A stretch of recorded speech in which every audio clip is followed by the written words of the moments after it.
we are going to study about the sexual reproduction. Previously we studied about the sexuality in both plants and animals. Today we are going to study about the sexual reproduction and some of the basic things about the sexual reproduction and the events which are going to occur in the process of a sexual reproduction. So here sexual reproduction can be defined as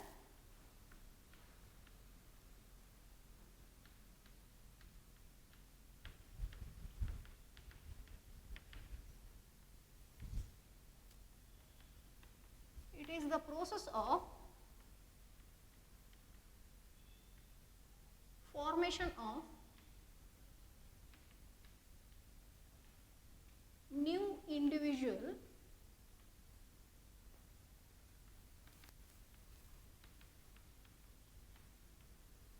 by the fusion of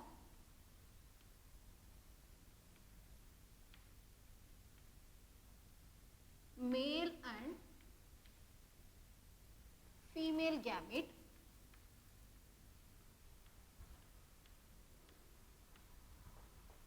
produced by different or the same organism.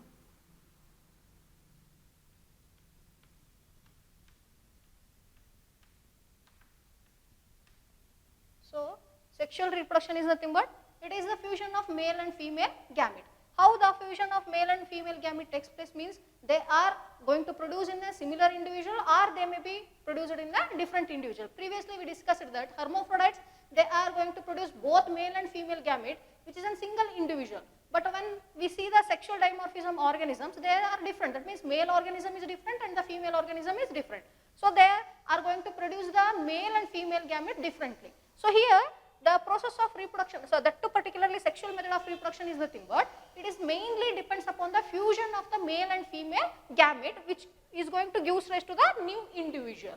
So that's why we can say that this it is a process of formation of new individual by the fusion of male and female gametes which are produced by the similar individual or which is going to be produced by the different individual.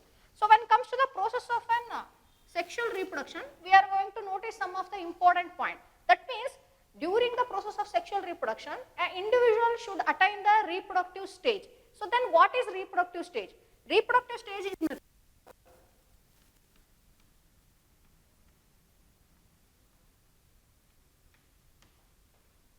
the end of the juvenile phase. Reproductive phase is nothing but the end of the juvenile phase. So as you know, the growth of an organism or we can say development of an organism have a three phase, that is nothing but juvenile phase, reproductive phase and then senescent phase, that is nothing but aging. So here reproductive phase is going to be attained or it is going to be occur after the end of the juvenile phase. Then how can we recognize the particular reproductive phase? So that means reproductive phase should contain some of the characteristics so that we are going to easily identify the reproductive stage. So how can we identify means when it comes to the both plants and animals, we are going to recognize by the sum of the characteristics which are going to appear in both plants and animals. For example, when it comes to the plants, plants starts flowering when they are going to attain the reproductive stage. And when it comes to the animals, we can observe some of the secondary sexual characteristics. Secondary sexual characteristics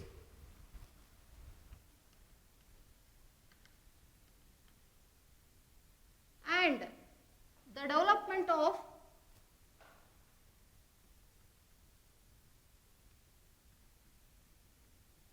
gametes in the individual.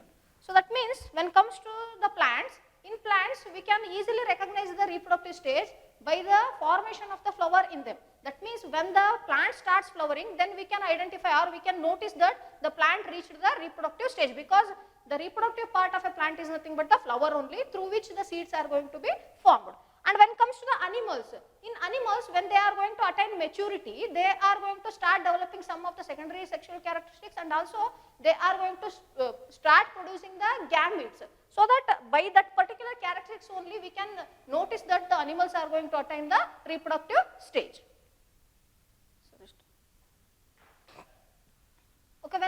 the plant, some of the plants, they are going to flower all along the year. That means they are continuously going to produce the flowers.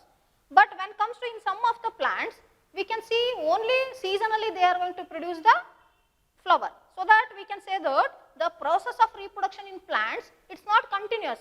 That means when some of the plants they are going to attain the reproductive stage, they start producing the flower, but all the flowers, all the plants they are not going to produce continuously.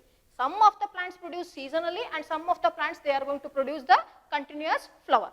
So depends upon the duration, or we can say depends upon the conditions of the flowering, we can divide the plants into three types, that is annual plants,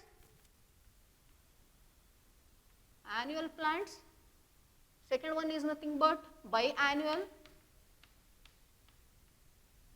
third one is nothing but the perennial. So what is the difference between these three? So annual plants are nothing but, so these are the plants which are going to produce only once in their lifetime. That means they are going to produce flower only once in their lifetime.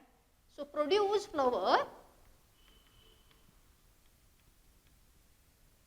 only once in their lifetime.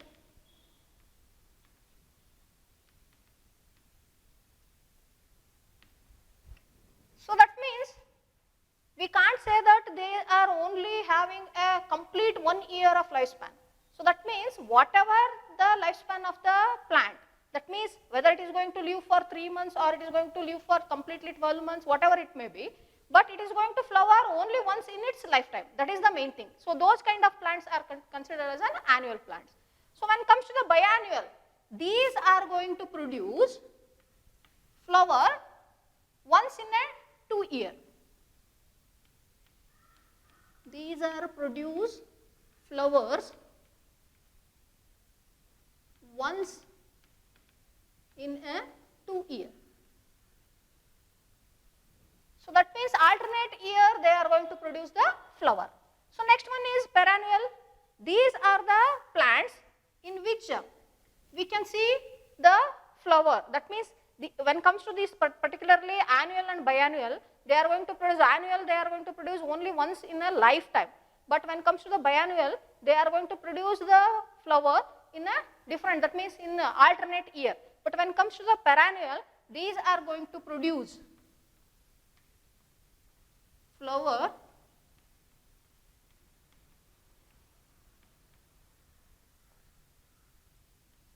each year all along their lifetime.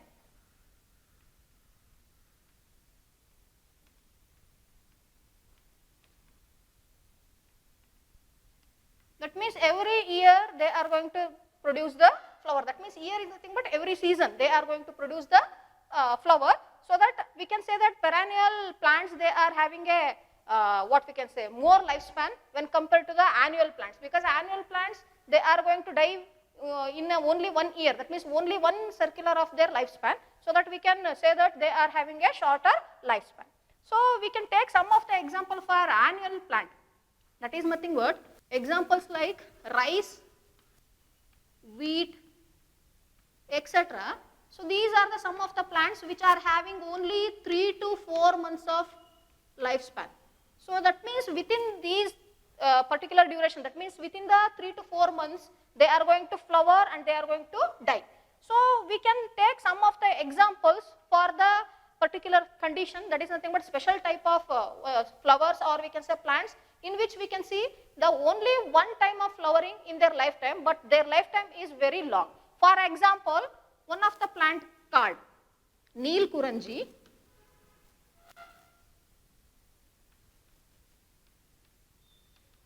which is a common name, and the scientific name is nothing but Strobilanthes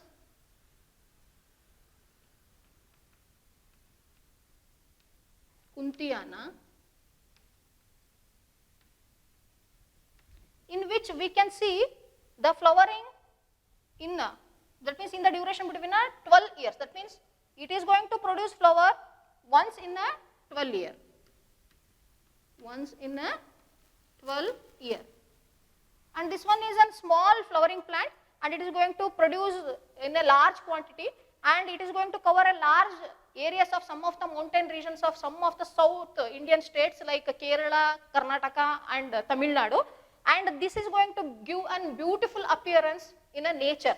So that this particular season, that is the duration between September and October, is a season for this flowering, so that it is a very beautiful and very interesting what we can say flower which is going to attract the tourist for the particular nature.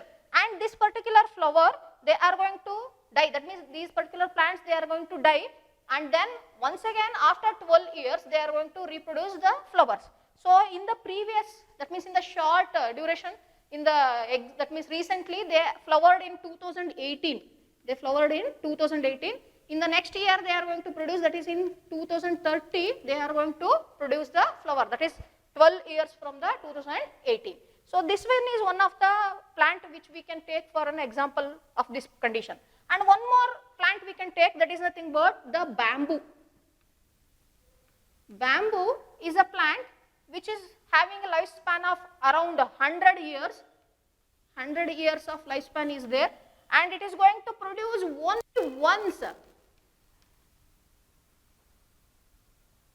in its lifespan. It is going to produce the flower only once in its lifetime.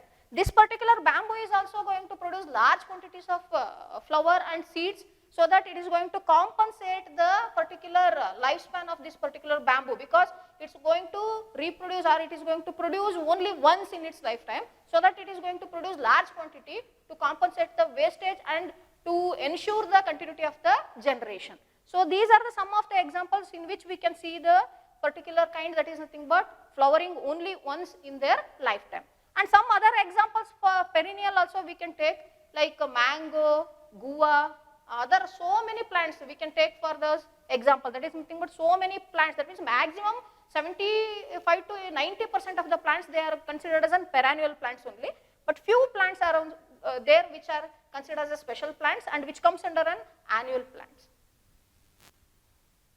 Okay. In case of animals, when we see the process of sexual reproduction, some of the changes we can see, that means in case of an placental mammals, we can see the some of the cyclic changes which occur during the process of an sexual reproduction, and those cyclic changes are considered as in two types. They are nothing but menstrual cycle and an oestrus cycle. So let us see the difference between the menstrual cycle and the oestrus cycle. So the menstrual cycle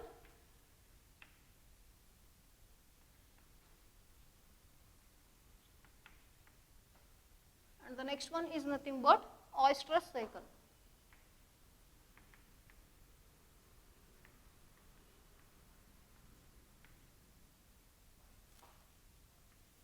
See, some of the difference is there between the menstrual cycle and the oestrus cycle. Let us list out one by one.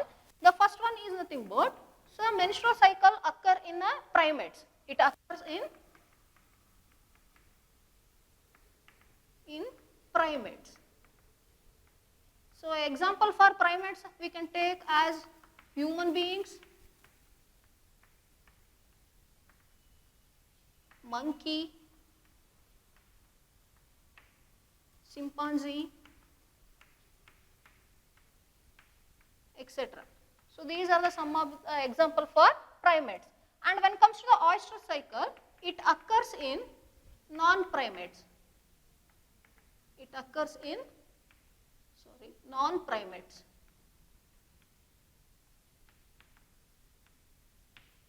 So example for non-primates are nothing but, these are also mammals only. Example are nothing but the cow, sheep, etc. So see, these are the, both are considered as mammals only, but still they are going to attain different kinds of cycles. So when comes to the next difference between these, menstrual cycle attaining organisms, they are considered as the continuous breeders. That is nothing but the primates are considered as continuous breeders. So here we can, these are called continuous breeders.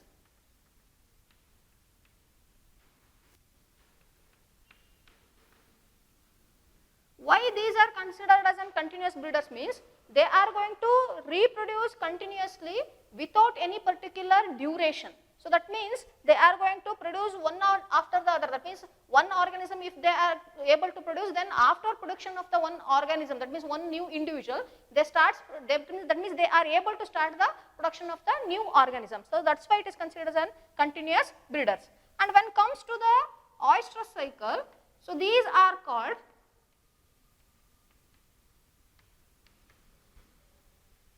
seasonal breeders. Seasonal breeders. That means these organisms, they are going to produce the new organism in a particular duration only. So that's why it is considered as a particular season. So that's why they comes under a seasonal breeders. So here, this one we can clearly do one more point. That means that is what? Here, that means the primates, or we can say menstrual cycle attaining organisms, they are going to considered as one of the organisms which have a cycle of menstruation of 28 to 30 days. So that means the menstrual cycle in the primates going to occur in a duration between the 28 to 30 days of duration. But when it comes to this particular oestrus cycle, there is no any specific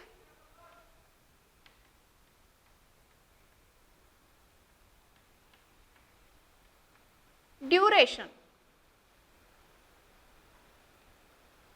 of cycle. That means at any time, or we can say in any duration, the female is going to attain a particular cycle, that is nothing but oestrus cycle. So next difference is nothing but, here in case of menstrual cycle, we can see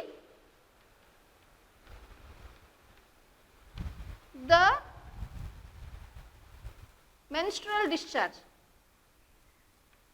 Menstrual discharge. But when it comes to the oestrus cycle, the discharge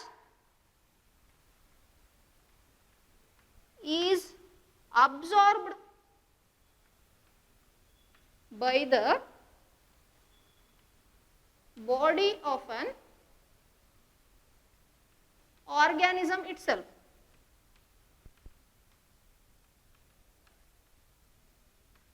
So that means during the menstrual cycle, the female organism is going to secrete some kind of fluids. Those fluids are nothing but the menstrual discharges. So here in case of a menstrual cycle, we can clearly notice, or we can clearly see the menstrual discharge. But when it comes to the oestrus cycle, this menstrual discharge is there, but that particular discharge is not going to be expelled out of the body. It is going to be reabsorbed by the body of an organism itself. So that's why we can't see the menstrual secretion or menstrual discharge. So next one comes to this particular difference. Another difference we can notice, that is nothing but the female organism does not participate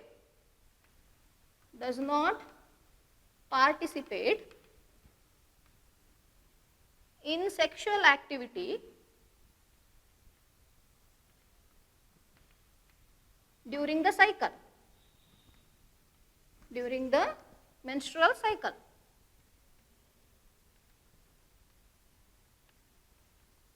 But when comes to this particular oestrus cycle, these non-primates, they are going to participate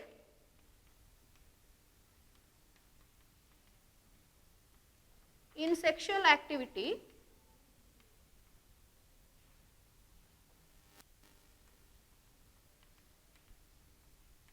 during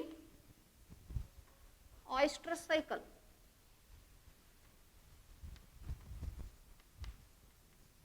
And the period is heating period.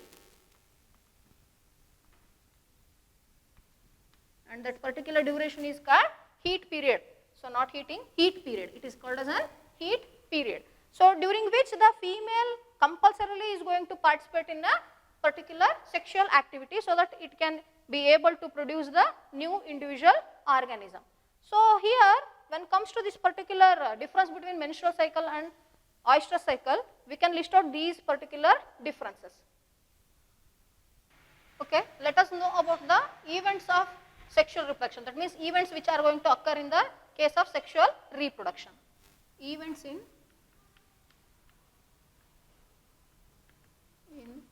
sexual reproduction.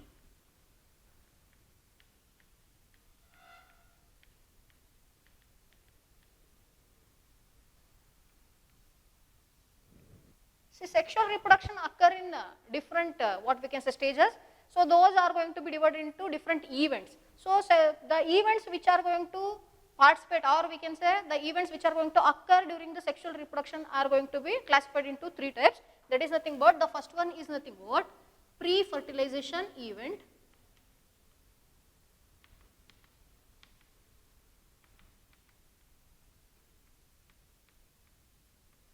And then second one is nothing but the fertilization.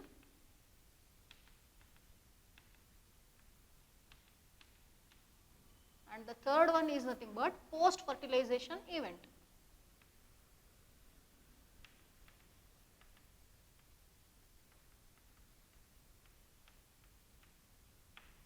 So these are the three phases, or we can say three stages of the process of an asexual reproduction. That is nothing but the pre-fertilization event, fertilization, and then the post-fertilization event. So first let us go for the pre-fertilization event. So in case of pre-fertilization event, we can see the further steps also. Before going to that, let us see what is pre-fertilization event. The event or the changes occur during sexual reproduction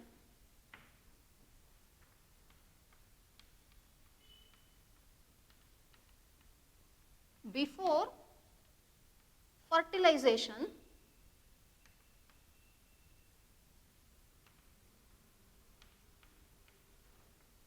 are called pre-fertilization event.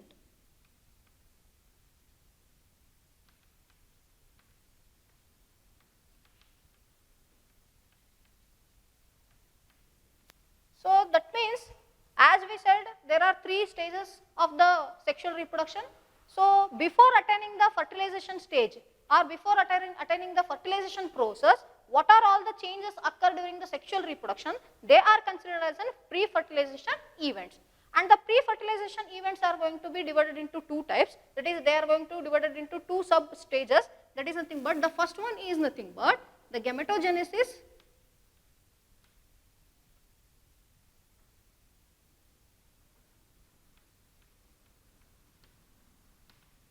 and the second one is nothing but gamete transfer. Gamete transfer. And when it comes to the gametogenesis, gametogenesis is nothing but the formation of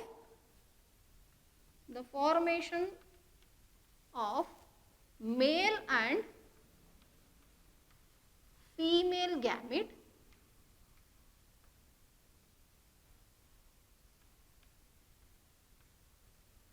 either by haploid or diploid parent body.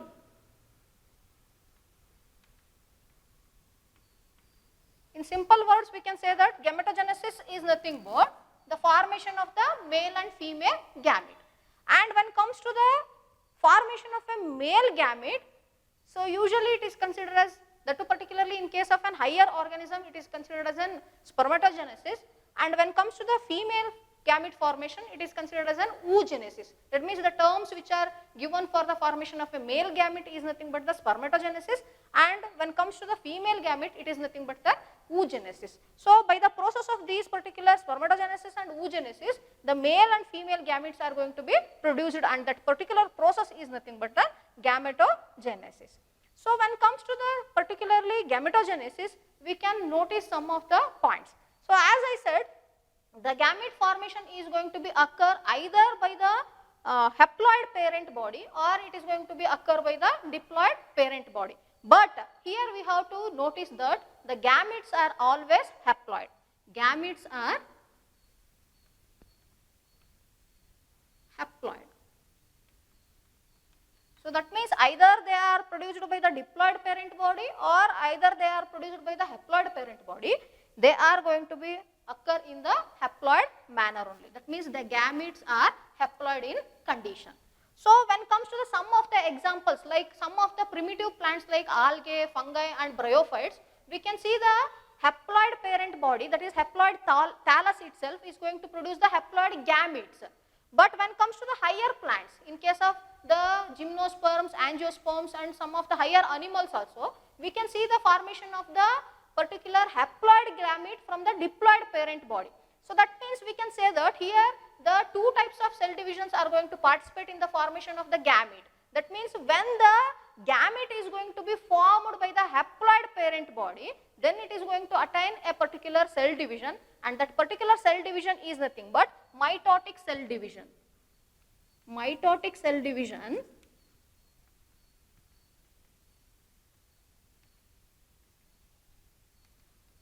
forms